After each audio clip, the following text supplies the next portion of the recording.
दोस्तों कहते हैं ट्रांसपोर्टेशन किसी देश की रीढ़ की हड्डी होती है। अगर किसी देश का ट्रांसपोर्टेशन सिस्टम बेहतर हो तो इस देश को विकसित होने से कोई नहीं रोक सकता। ये वजह है कि एक तरफ दुनिया का सबसे विकसित देश अमेरिका, जिसके अंदर जहां 14,000 से ज्यादा एयरपोर्ट मौजूद हैं, तो वहीं दूसरी तरफ भारत में लगभग 400 से 500 की संख्या में एयरपोर्ट हैं।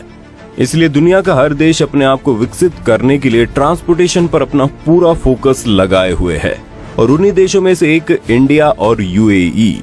और आपको जानकर हैरानी होगी कि हाल ही में यूएई ने एक ऐसे ट्रांसपोर्टेशन प्रोजेक्ट के बारे में प्लान तैयार किया है जिसके बारे में पूरी दुनिया में अब तक किसी ने नहीं सोचा था।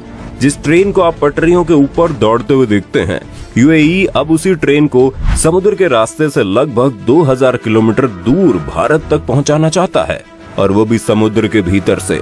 और ट्रेन की रफ्तार इतनी ज्यादा होगी कि महज 2 घंटे के भीतर यूएई से निकला हुआ वो ट्रेन भारत के मुंबई शहर में पहुंच जाएगा। जैसे ही यूएई ने इस प्रोजेक्ट के बारे में सोचा, वैसे ही दुनिया भर की तमाम संस्थाएं इस सवाल को खड़ा करने लगी कि अगर कभी समुद्र के भीतर कोई दुर्घटना हो जाती है तो उससे कैसे निपटा जाएगा। और देखा जाए तो कहीं ना कहीं ये बात सही भी है। अगर आज के वक्त में पटरी के ऊपर चलने वाली किसी ट्रेन में कोई दुर्घटना हो जाती है तो उससे निपटना बड़ा मुश्किल हो जाता है और न जाने कितने लोगों की जान चली जाती है। और अगर समुद्र के भीतर 1000 किलोमीटर प्रति घंटे की रफ्तार से चलने वाली ट्रेन में कोई दुर्घटना हो जाए तो उसमें बैठे इंसानों का क्या होगा, या फिर कैसे बचाया जाएगा अंदर बैठे यात्रियों को। और दुर्घटना से बचाव के लिए यूएई ने क्या प्लान कोई बनाया है या नहीं, जिसके बाद यूएई ने दुनिया के सबसे अजीबोगरीब ट्रांसपोर्टेशन प्लान के हर एक जवाब को सबके सामने रखा। और आज के इस वीडियो में हम आपको यही दिखाएंगे कि यूएई से निकलकर एक ट्रेन कैसे पानी के रास्ते मुंबई तक पहुंचेगी, और जब कोई दुर्घटना हो जाएगी तो उस परिस्थिति में क्या किया जाएगा। इस वीडियो को पूरा देखने के बाद आप शायद ये सोचने लगेंगे क्या ऐसा भी संभव हो सकता है। जी हाँ दोस्तों, सबसे पहले आपको बता दें कि यूएई दुनिया का एक ऐसा देश है जो अब तक न जाने कितने ऐसे प्रोजेक्ट पर सफलतापूर्वक काम कर चुका है जिससे पहले कभी दुनिया ने सोचा भी नहीं था। शायद दुनिया का कोई देश इस बात को सोचा होगा कि समुद्र के ऊपर एक शहर बसाया जा सकता है। जिस पानी की कमी से पूरा अफ्रीका जूझ रहा है, पानी की उसी कमी को दूर करने के लिए समुद्र के पानी को भी छानकर पीने के तौर पर इस्तेमाल किया जा सकता है। रेगिस्तान के मैदान में पूरी दुनिया का सबसे ऊंचा बिल्डिंग, जिसकी ऊंचाई लगभग 1 किलोमीटर है, उतनी ऊंची बिल्डिंग बनाई जा सकती है। ये सब कुछ कर दिखाया है यूएई ने, और अब उसने एक ऐसे असंभव प्रोजेक्ट पर काम करना शुरू कर दिया है जहां समुद्र के रास्ते से एक ट्रेन महज 2 घंटे में भारत तक पहुंच जाएगी। हाल ही में यूएई में हुए इंटरनेशनल मीटिंग के दौरान यूएई के नेशनल एडवाइजर कमेटी के सदस्य अब्दुल्ला अल सही ने यूनाइटेड अरब अमीरात के शहर वजीरा से मुंबई के बीच अल्ट्रा वायलेट स्पीड ट्रेन के प्रोजेक्ट को पेश किया। और उसने बताया कि अगर इस प्रोजेक्ट को सक्सेसफुली लॉन्च कर दिया जाए तो यूएई से भारत महज 2 घंटे में पहुंचा जा सकता है। और उससे भी अच्छी बात यह है कि दोनों ही देशों के बीच इंपोर्ट एक्सपोर्ट का काम भी बड़ी आसानी से और बड़ी भारी मात्रा में किया जा सकेगा। अब्दुल अल सही ने कहा कि अगर ये प्रोजेक्ट काम कर गया तो यूएई से भारत तक बड़ी आसानी से डीजल और पेट्रोल को पहुंचाया जा सकेगा, और वहां से भारत तक तेल पहुंचाने में ज्यादा खर्चा भी नहीं आएगा। वहीं दूसरी तरफ यूएई अपने देश में पानी की किल्लत को दूर करने के लिए भारत से पानी को खरीदकर आसानी से अपने देश में ला सकता है।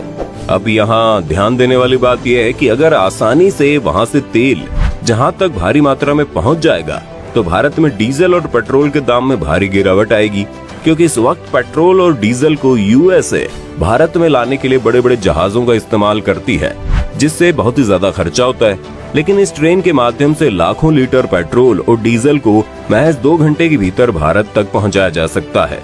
वहीं दूसरी तरफ यूएई भारत से पानी खरीदकर अपने देश लेकर वापस जाएगा, यानी भारत अपने देश में मौजूद पानी को बेचकर बड़ा अच्छा फायदा कमा सकता है, क्योंकि इस वक्त यूएई अपने देश में पीने के पानी को उपलब्ध कराने के लिए समुद्र के खारे पानी से नमक को अलग करके अपने देश को हर एक नागरिक तक भेजता है, और ऐसा करने में उसे भारी भरकम पैसे खर्च करने पड़ते हैं। लेकिन अब सवाल आता है कि अगर समुद्र के भीतर कोई दुर्घटना हो जाती है, कोई भयंकर सुनामी आ जाती है, या फिर कोई भयंकर समुद्री तूफान आ जाता है, तो इससे बचने के लिए क्या यूएई ने कोई प्लान बनाया है या नहीं। दोस्तों, एक बात तो साफ है कि जब पानी के ऊपर होने वाली दुर्घटना इतनी भयंकर होती है तो अंदाजा लगाया जा सकता है कि पानी के भीतर होने वाली दुर्घटना कितनी खतरनाक होगी। और समुद्र के भीतर दुर्घटना के बाद रेस्क्यू करना भी किसी चैलेंज से कम नहीं होगा। इस पर एक्सपर्ट का कहना है कि अंडर वाटर रेल रूट केवल 2000 किलोमीटर का होगा, जहां दोनों ही देश बीच बीच में अपने चेक पॉइंट बना सकते हैं। यानी कि पानी के ऊपर तैरने वाला एक खास तरीके का रेलवे स्टेशन भी आप उसे बोल सकते हो, जिसका इस्तेमाल सिर्फ और सिर्फ इमरजेंसी के वक्त या फिर रेलवे रूट में किसी मेंटेनेंस के वक्त किया जाएगा। बाकी अगर समुद्र के भीतर कोई दुर्घटना हो जाती है तो तुरंत ही वहां तक मदद पहुंचाई जा सके।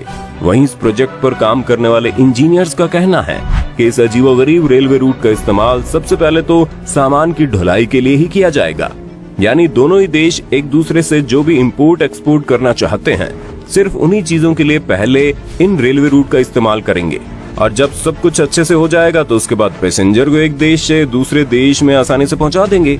वहीं दूसरी तरफ अगर समुद्र में होने वाले किसी सुनामी या फिर भयंकर तूफान की बात करें तो नेचुरल डिजास्टर भी इस रेलवे रूट के लिए बहुत बड़ी तबाही ला सकता है। इस पर प्रोजेक्ट डिजाइनर का कहना है कि दोनों ही देशों को रेलवे रूट के आसपास के समुद्री इलाके में एक भारी भरकम और बहुत ही एडवांस क्वालिटी का अलार्म सिस्टम लगाना पड़ेगा, ताकि अगर कोई भविष्य में भूकंप आता है या फिर कोई समुद्री तूफान आने वाला है तो इसकी जानकारी पहले ही रेलवे डिपार्टमेंट तक पहुंचाई जा सके। अगर किसी नेचुरल डिजास्टर से पहले थोड़ा वक्त मिल जाता है तो इस रेलवे रूट को उसी वक्त रूप दिया जाएगा, ताकि किसी इंसान की जान जाने से बच जाए। वहीं दूसरी तरफ प्रोजेक्ट इंजीनियर्स का ये भी कहना है कि इस रेलवे रूट को जाने की एक ऐसी रेलवे रूट जो पानी के अंदर तैर रहा होगा, उसको इतना अधिक मजबूत बनाया जाएगा कि वो आसानी से समुद्र के अंदर बड़े बड़े तूफान और भूकंप को झेल लेगा।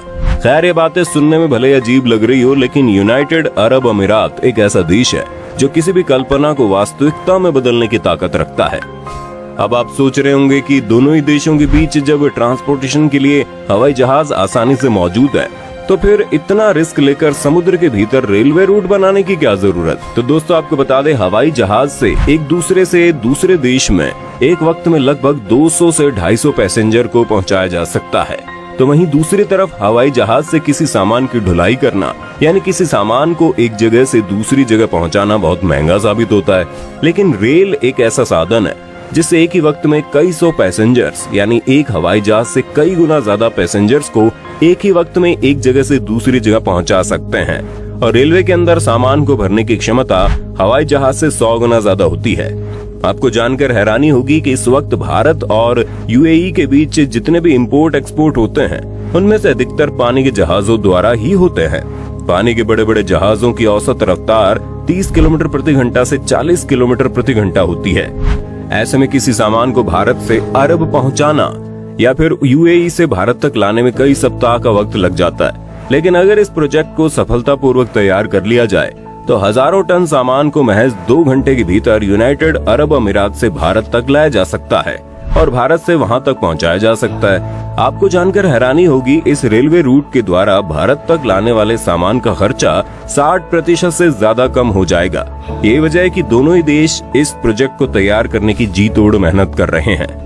तो दोस्तों, आपने देखा कैसे और क्यों यूनाइटेड अरब अमीरात दुनिया के सबसे अजीबोगरीब रेल रूट को तैयार करने के पीछे लगा है। दरअसल ट्रांसपोर्टेशन सिस्टम को किसी देश की रीढ़ की हड्डी ऐसा ही नहीं माना जाता। एक देश का ट्रांसपोर्टेशन सिस्टम जितना बेहतरीन होगा, वो देश उतना ही ज्यादा विकसित होगा। और ये बात बिल्कुल सच है। यही वजह है कि पूरी दुनिया का जो इस वक्त का सबसे विकसित देश है, यानी अमेरिका, वहाँ पर इस वक्त 14,000 से ज्यादा एयरपोर्ट्स मौजूद हैं। लेकिन दूसरी तरफ भारत में 500 से भी कम एयरपोर्ट्स मौजूद हैं। खैर, उम्मीद करते हैं आपको ये जानकारी अच्छी लगी होगी। आपको क्या लगता है, क्या यूनाइटेड अरब अमीरात अपने इस अजीबोगरीब प्रोजेक्ट को कभी पूरा कर पाएगा? अपनी राय कमेंट में देना। वीडियो अच्छी लगी तो लाइक कीजिए, चैनल को सब्सक्राइब करके बेल आइकन को ऑन करना बिल्कुल मत भूलना, क्योंकि